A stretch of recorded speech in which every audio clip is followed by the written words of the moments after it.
ជំរាបសួរពុកម៉ែបងប្អូនដែលបានមកដល់ channel ខាន់ស្រីមុំដើម្បីរៀនភាសាចិនជាមួយនឹងខ្ញុំម្ដងទៀតបើសិនពុកម៉ែបងប្អូនទើបតែមើល clip វីដេអូរបស់នាងខ្ញុំសូមកុំភ្លេចជួយ subscribe និងជួយចុចសញ្ញាកណ្ដឹងដើម្បីទទួលដឹងព័ត៌មានទាក់ទងជាមួយនឹងការបង្ហោះមេរៀនរបស់នាងខ្ញុំបានលឿនដូច្នេះយើងបន្តមេរៀនរបស់ពួកយើងថ្ងៃនេះយើងនឹងរៀនទាក់ទងជាមួយនឹងពាក្យថ្មី4ពាក្យហើយនឹងក៏មាន clip ឧទាហរណ៍ជាមួយគ្នាផងដែរអញ្ចឹងពាក្យទី1របស់ពួកយើងគឺ吃不下吃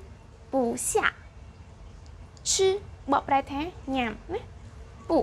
បកប្រែថាមិនសាបកប្រែថាខាងក្រោមណា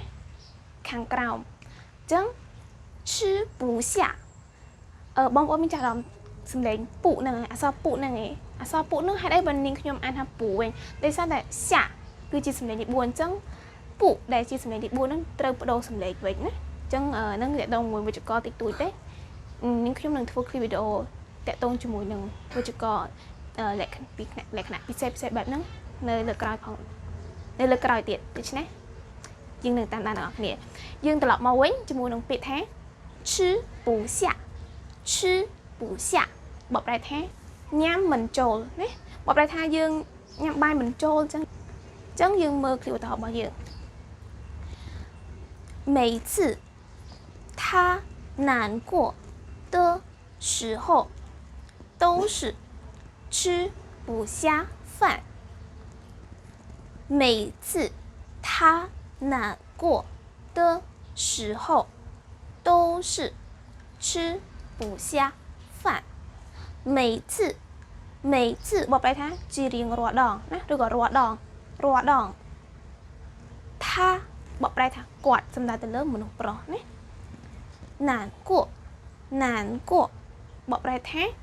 ពិបាកចិត្តណាពិបាកចិត្ត的时候បកប្រែថានៅពេលដែរ都是បកប្រែថាសុទ្ធតែណា吃不下饭吃不下បកប្រែថាញ៉ាំមិនចូល饭បាយអញ្ចឹងមានន័យថាញ៉ាំបាយមិនចូលបកប្រែអញ្ចឹងណា吃不下饭ញ៉ាំបាយមិនចូលដូច្នេះយើងមើល clear ឧទាហរណ៍ការបកប្រែ clear ឧទាហរណ៍របស់យើងរាល់ដងដែលគាត់ពិបាកចិត្តសុទ្ធតែញ៉ាំបាយមិនចូលមានន័យថាឲ្យតែគាត់ពិបាកចិត្តទៅគឺគាត់ញ៉ាំបាយមិនចូលទេមានអត្ថន័យបែបហ្នឹងណាអូខេអញ្ចឹងយើងមើល clear បន្តទៀតណាពាក្យទី2របស់ពួកយើងគឺ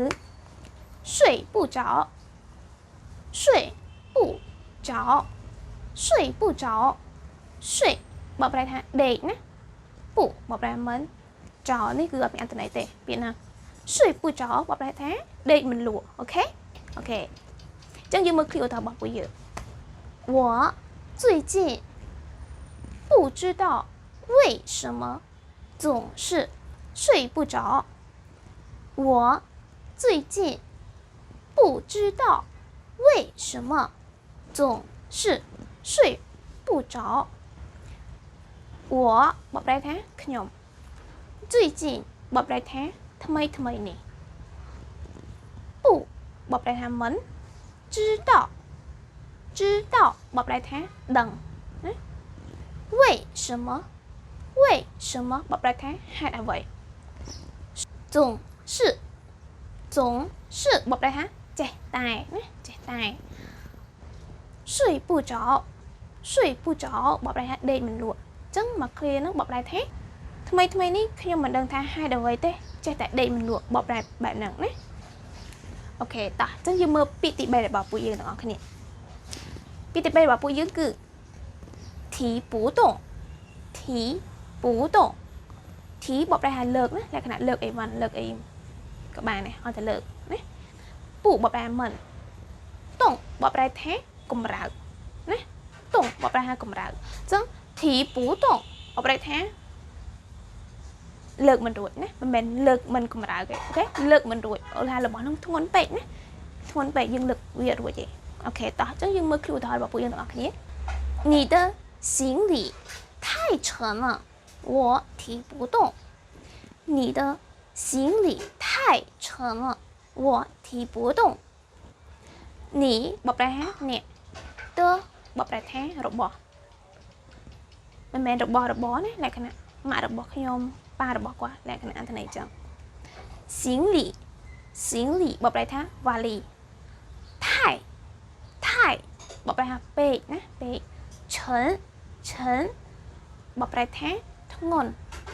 លក់ហើយ我បបប្រែថាខ្ញុំ提不动លើកមិនរួចអញ្ចឹងមកឃ្លីនឹងបបប្រែថាវ៉ាលីរបស់អ្នកធ្ងន់ពេកហើយខ្ញុំលើកមិនរួចទេណាអូខេអ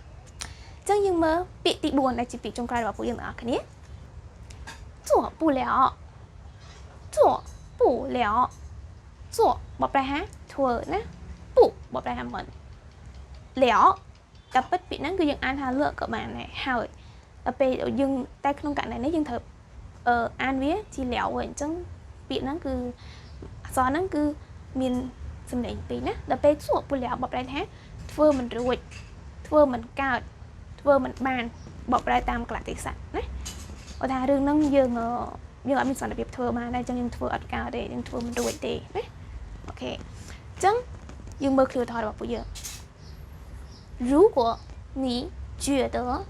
这件事情你做不了你可以让其他人做如果你觉得这件事情你做不了你可以让其他人做如果បបប្រែថាប្រសិនបើ你បបប្រែថាអ្នក觉得បបប្រែថាយល់ថា这បបប្រែថានេះណាជាឯកតាទេជានឹងជាឯកតាណា是បបប្រែថារឿងរ៉ាវអញ្ចឹងមានន័យថា这件事បបប្រែថារឿងនេះដោយសារតែខ្មែរយើងអត់មានជាឯកតារបស់រឿងទេតែក្នុងភាសាចិនគឺវាមានណាគឺថាឯកតាគឺជាអ្វីដូចជាសភៅមួយក្បាលអាក្បាលហ្នឹងក្បាលជាឯកតាទឹកមួយដបហ្នឹងជាឯកតាណាអូខេតោះយើងបន្តទៅទៀត做不了ធ្វើមិនបាន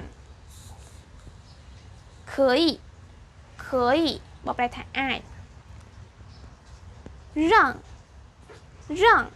បបប្រែថាឲ្យណាប៉ុន្តែវាខុសនឹងពាក្យថាគេឲ្យដែររងគឺយើងឲ្យនរណាម្នាក់ធ្វើអ្វីមួយណាឧទាហរណ៍ថាអ្នកគ្រូខ្ញុំឲ្យខ្ញុំសរសេរកិច្ចការឯផ្ទះម៉ាក់ខ្ញុំឲ្យខ្ញុំទៅផ្សារទិញម្ហូបអញ្ចឹងឲ្យកន្លែងហ្នឹងគឺយើងប្រើពាក្យថារងណាប៉ុន្តែគេលក្ខណៈឲ្យរបៀបម៉េចឲ្យជានាមលក្ខណៈមិត្តភក្តិខ្ញុំឲ្យទូរស័ព្ទមកខ្ញុំគាត់ឲ្យផ្កាកុលាបមកឲ្យខ្ញុំអញ្ចឹងទៅណាអញ្ចឹងយើងប្រើគេបើវាជានាមបើតែបើឲ្យធ្វើអីមួយយើងប្រើពាក្យថារងណាកុំច្រឡំគ្នាតោះខ្ញុំបន្តទៀត其他人បបប្រែថាមនុស្សដតីឬក៏អ្នកដតីឬក៏អ្នកផ្សេងណាចុះបបប្រែថាធ្វើអញ្ចឹងមកឃ្លាហ្នឹងបបប្រែថាប្រសិនបើអ្នកយល់ថារឿងនេះអ្នកឯងធ្វើមិនកើតអ្នកអាចឲ្យអ្នកដតីធ្វើបានអូខេអញ្ចឹងមេរៀនរបស់ពួកយើងថ្ងៃនេះមកដល់ត្រឹមប៉ុណ្នេះសូមអរគុណសម្រាប់ការរៀនជាមួយនឹងខ្ញុំហើយសង្ឃឹមថាបងប្អូននឹងអាចបង្កើនចំណេះដឹងដោយការមើលคลิปវីដេអូបង្រៀនរបស់នាងខ្ញុំជារៀងរាល់ថ្ងៃនេះផងដែរដូច្នេះសូមអរគុណសូមជម្រាបលា